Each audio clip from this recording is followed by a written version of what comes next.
நீங்கள் பார்த்துக் கொண்டிருப்பது உங்கள் விஜய்.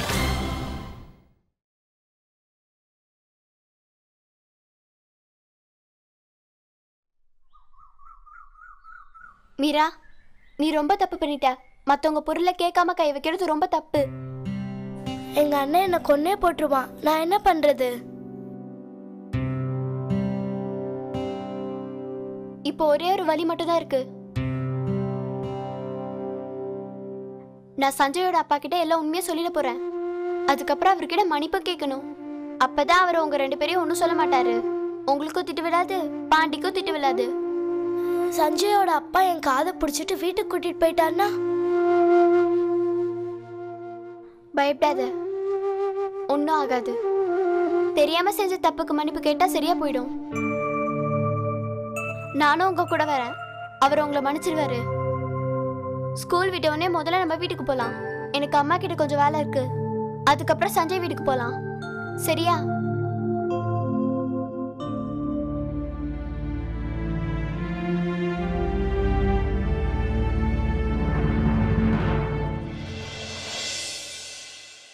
இந்த கோசை போடுங்க. இது கூட போடுங்க. கர்ணா, எங்கேயாச்சும் வெளியில போயிருந்தீங்களா? அது நகரத்துக்கு போயிருந்தேன். ருக்மணி எங்க காணோம்? ரொம்ப நாள் ஆச்சு பார்த்து. ருக்மணி அவ பிறந்த வீட்டுக்கு போயிருக்கா. ருக்மணி பிறந்த வீட்டுக்கு போயிருக்காளா? சொல்லாமையே போயிட்டா?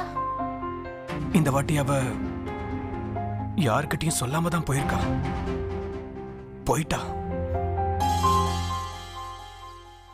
நரேஷ், பசங்களை ஸ்கூல்ல விட்டுட்டீங்களா?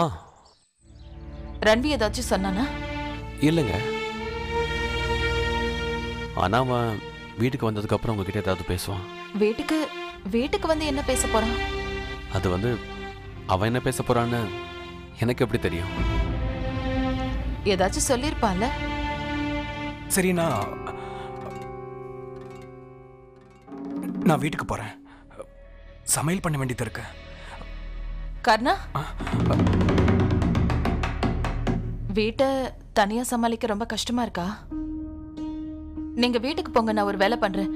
ருக்மணி வீட்டுக்கு திரும்ப வர வரைக்கும் நான் உங்களுக்கு சாப்பாடு அனுப்பி வைக்கிறேன்.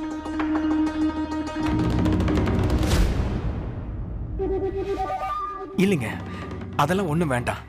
இப்படி நீங்க சொன்னதுக்கே மனசு ரொம்ப சந்தோஷமா இருக்கு. உங்க நல்ல எண்ணத்தை நான் இப்படி பயன்படுத்திக்க மாட்டேன். என்னால சமாளிக்க முடியுங்க. என்னை பத்தி கவலைப்படாதீங்க. நான் கிளம்புற ரத்னா, வரேன். கர்ணா,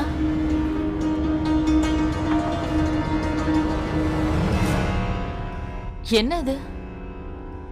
எப்பத்துல இருந்து என் பேரை வச்சு என்ன கூப்பிட ஆரம்பிச்சீங்க?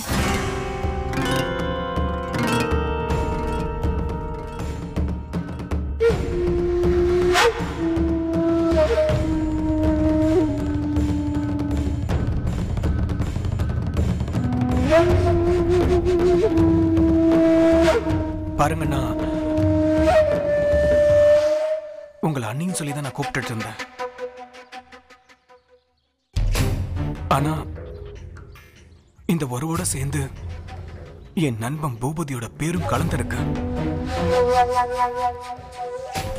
எப்பெல்லாம் நான் உங்களை அந்த பேர் வச்சு கூப்பிடுறனோ அப்பெல்லாம் என் நண்பனோட ஞாபகம் வரும். அவனை பத்தி எப்ப யோசிச்சாலும் எனக்குள்ள இருக்கிற துக்கம், வேதனை எல்லாமே கட்டுப்படுத்த முடியல. என்னன்னே தெரியல, என் மனசு அப்படியே அடைக்கிற மாதிரி இருக்கு. அவன் கூட பாலிய சிநேகிதனா இருந்து அவனுக்காக நான் எதுவுமே பண்ண முடியல. என்ன சொல்றது ரத்னா, இந்த பயம், வேதனையால என்னால தூங்க கூட முடியல. நான் ராத்திரியில தூங்கி ரொம்ப நாள் ஆச்சு. நான் இந்த வேதனையில இருந்து வெளியில வரணும். நான் இப்ப உண்டிக்கட்டையா இருக்கேன். சரி விடுங்க. இப்போ உறவோட அஸ்திவாரமே போனதுக்கு அப்புறம் உறவும் மாறிடுச்சு. இப்ப நீங்க எனக்கு என் நண்பனோட மனைவி இல்ல. காலத்தோட சேர்ந்து எது வேணாலும் மாறி இருக்கலாம். ஆனா நம்மளுடைய உறவு அது என்னைக்கும் மாறாது. ஒருவேளை அண்ணின்னு கூப்பிடுறதுல உங்களுக்கு கஷ்டமா இருந்ததுன்னா என்ன அண்ணின்னு கூப்பிடாதீங்க. நீங்க என்ன ரத்னானி கூப்பிடலாம். பேரை வச்சு கூப்பிடுறதுனால ஒன்னும் ஆக போறதில்ல. நான் கிளம்புறேன். பசங்க வரதுக்குள்ள சாப்பாடு ரெடி பண்ணணும்.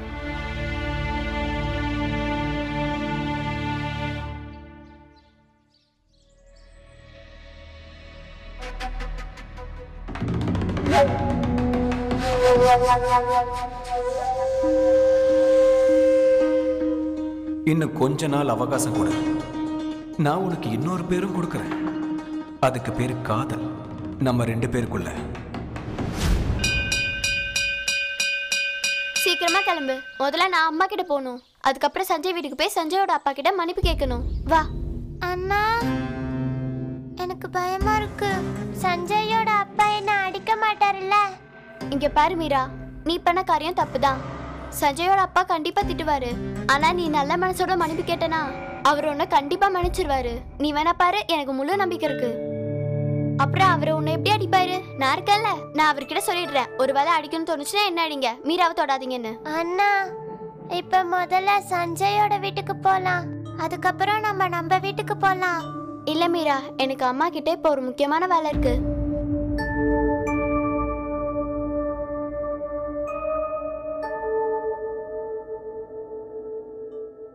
சரி வா, முதல்ல நம்ம சஞ்சய் வீட்டுக்கு போயிட்டு அதுக்கப்புறம் நம்ம வீட்டுக்கு போலாம். சீக்கிரமா கிளம்பு. ரன்வீர், இப்ப சஞ்சய் உன் கூட ஃப்ரெண்ட் ஆயிட்டானா? நீ என்ன மறந்தே போயிட்டல? அப்படி இல்ல தன்வீர், ஒரு சின்ன பிரச்சனை ஆயிடுச்சு. அதனாலதான் சஞ்சயோட வீட்டுக்கு போக வேண்டியதா இருக்கு. பாண்டி சஞ்சய் கிட்ட இருந்து ஒரு வீடியோ கேம் வாங்கினான். கௌசல்யாவும் மீராவும் அதை விளையாடுறதுக்கு பாண்டியோட பேக்ல இருந்து எடுத்தாங்க. அப்புறம் மீரா அதை உடைச்சிட்டா. அதனாலதான் நாங்க இப்ப சஞ்சய் வீட்டுக்கு போய் அவங்க அப்பா கிட்ட மன்னிப்பு கேட்க போறோம். அட என்ன மீரா, நீ கவலைப்படாத. உன் மேல யாருமே கோவப்பட மாட்டாங்க. ஒரே ஒரு வாட்டி நீ அவர்கிட்ட சிரிச்சுக்கிட்டே மன்னிப்பு கேட்டு. சரி தன்வீர், நாங்க இப்ப கிளம்புறோம். அப்புறமா உன்னை பாக்குறோம். வா மீரா.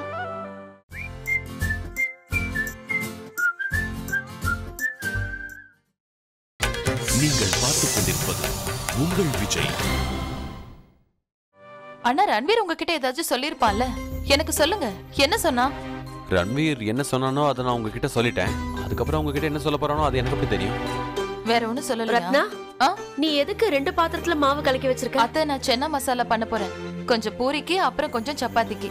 சென்னா மசாலா நீ ரன்வீர்க்காக தான் பண்ற, அது எனக்கு புரிஞ்சுது.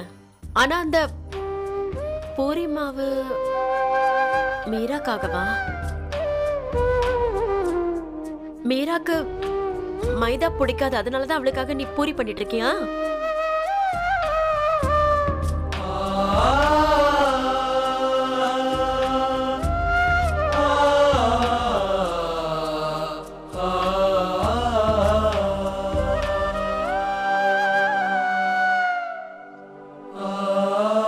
நீ ரொம்ப நல்ல வேலை பண்ணுமா. கடவுள் உன் மேல அன்பு காட்ட ஆரம்பிச்சிட்டாரு. இப்ப நீ எடுத்தது நல்ல முடிவு. இனிமே மீராவ நீ எப்பவும் உன்னோட பொண்ணு மாதிரி பாத்துக்குவ. இல்ல அத்தை, நான் என்னைக்கும் மீராவை என் பொண்ணா ஏத்துக்க முடியாது. மீராவை நான் ஒரு வேலை ஏத்துக்கிட்டேன்னா அப்ப நாட்டாம வந்தா என்ன, வராட்டி என்ன நான் யோசிச்ச மாதிரி ஆயிடாத. நான் இதெல்லாம் மீராவுக்காக பண்ணல, ரன்வியோட தங்கச்சிக்காக மட்டும்தான் பண்றேன். இவ்வளவுதான் என்னால பண்ண முடியும். இதுக்கு மேல வேற எதுவும் பண்ண முடியாது. ஏன்னா நான் என் பையனை இழக்க விரும்பல, அவனை விட்டு தூரமா போக விரும்பல. அதனாலதான் அத்தை, அதனாலதான் இதெல்லாம்.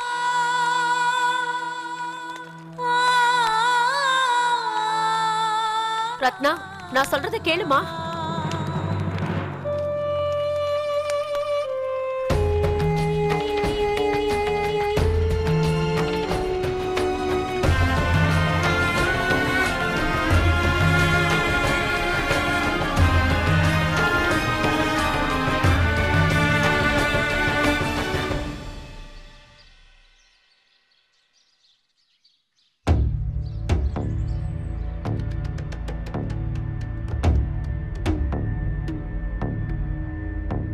ஸ்டார்ட் ஆகு.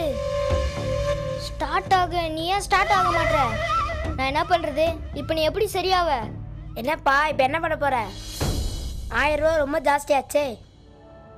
ஒரு வேலை பண்ணு, நீ போய் உங்க அப்பாட்ட போய் சொல்று.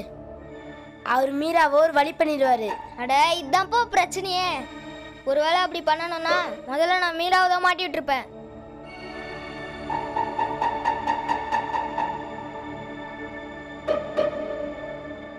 பாண்டி, எனக்கு தெரியும் சஞ்சயோட வீடியோ கேம் உடஞ்சனால தானே நீ இப்படி இருக்க.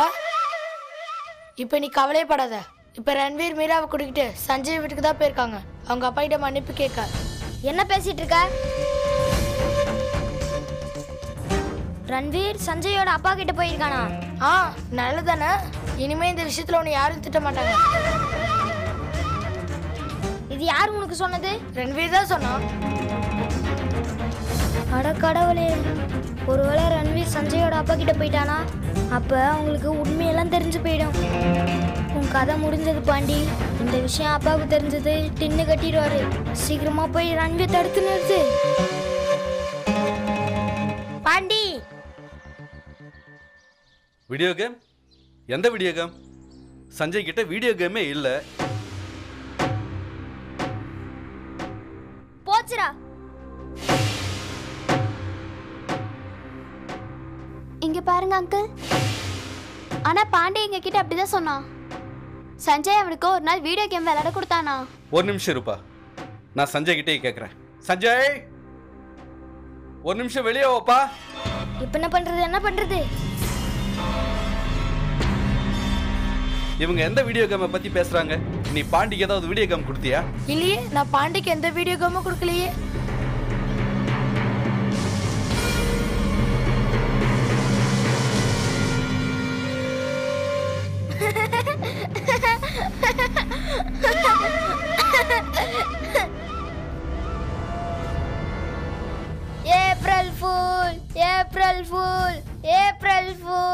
April fool.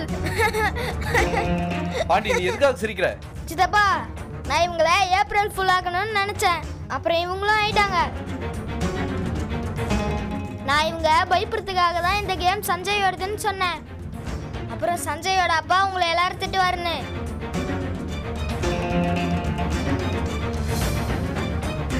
இவங்க இதெல்லாமே உண்மைன்னு நினைச்சிட்டாங்க. அதனாலதான் பயந்து உங்ககிட்ட வந்துட்டாங்க. பசங்க எல்லாரும் சேர்ந்து இப்படியே விளையாடுவீங்க? சஞ்சய், நீ போய் படி போ.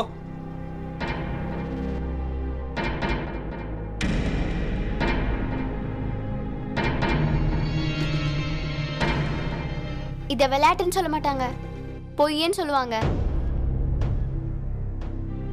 அப்புறம் நீ எங்க கிட்ட மட்டும் இப்படி சொல்லல, உங்க அப்பா கிட்டே போய் சொல்லிருக்க. ஏய், நீ உன் வேலை மட்டும் பாரு, புரியுதா? இனிமே நீ என் பொருளை தொட்டுறாத, புரிஞ்சுதா? இல்லனா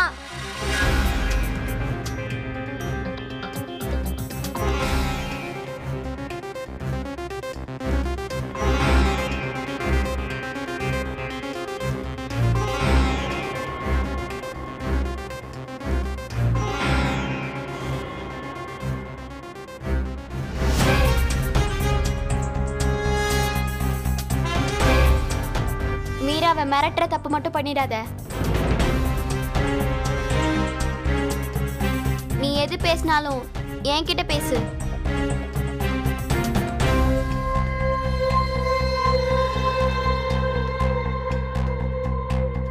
வா. அண்ணா விடுங்க. அண்ணா என்ன விடுங்கண்ணா.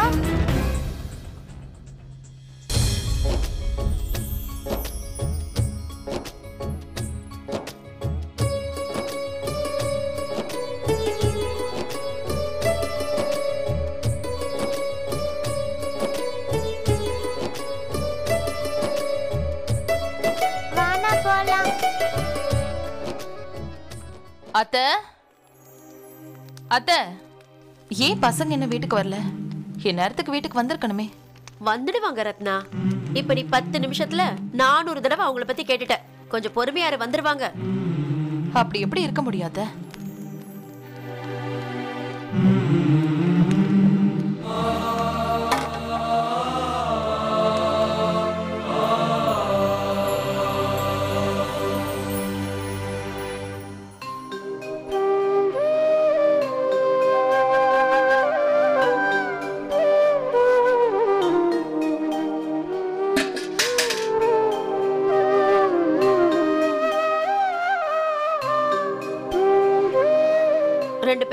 போறீங்களா?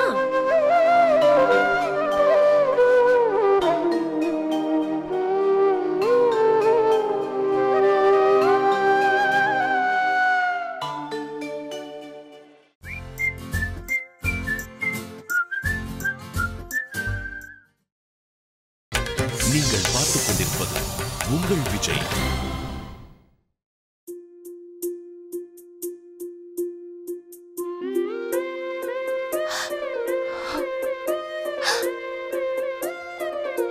அம்மா என்ன மன்னிச்சிருங்கம்மா, என்ன மன்னிச்சிருங்கம்மா.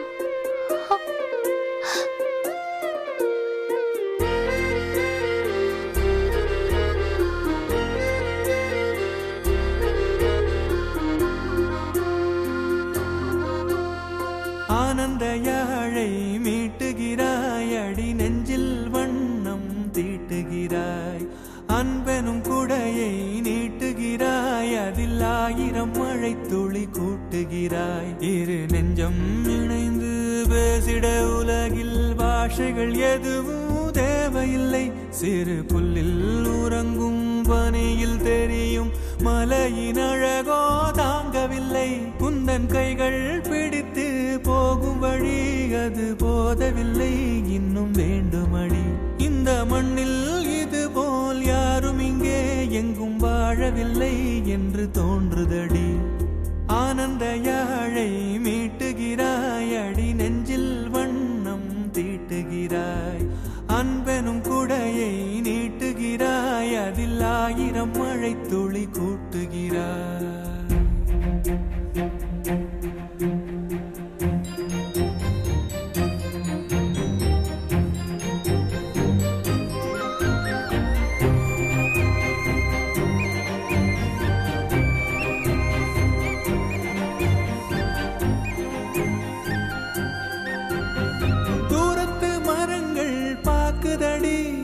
தேவதை இவளா கேக்குதடி, தன்னிலை மறந்த பூக்குதடி, காற்றினில் வாசம் தூக்குதடி.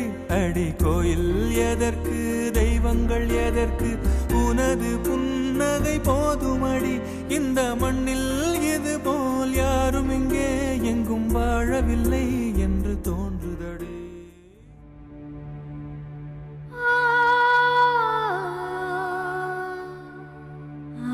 மீரா, நீ எங்க போற?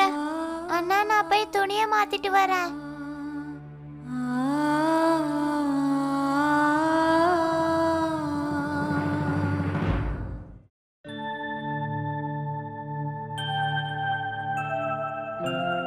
அம்மா, நான் அவளுக்கு ஹெல்ப் பண்ணிட்டு வரேன். ரன்வீர், இருக்கண்ணா 2 நிமிஷம் அம்மா கிட்ட.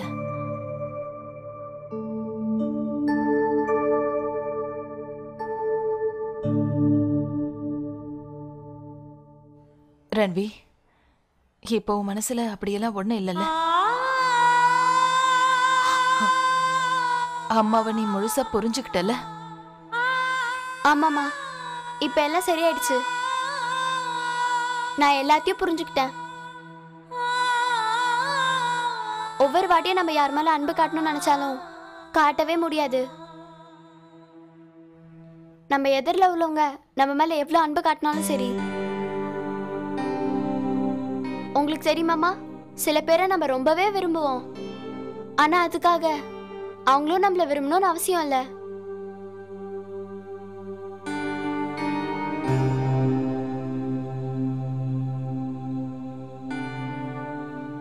சரி, உன்னோட இந்த சின்ன மூளையில இவ்வளவு பெரிய விஷயங்களை யார் நுழைச்சது? நிறைய சித்தப்பா தான்.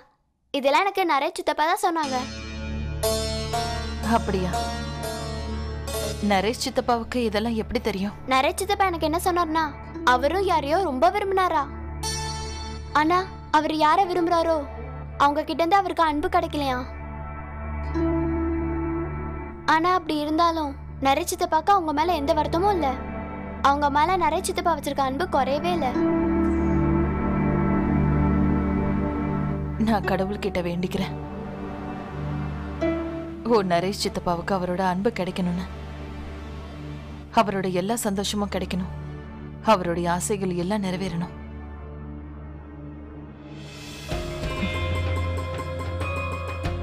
என்னோட அந்த வேண்டுதலை கண்டிப்பா கடவுள் நிறைவேற்றுவாருமா. நீங்க என் மேல காட்டுற அன்பா ஒரு நாளைக்கு மீரா மேலேயும் காட்டுவீங்கம்மா. ஆனா இதுக்காக அவ காத்துட்டு இருக்க வேண்டியது ரொம்ப அவசியமா.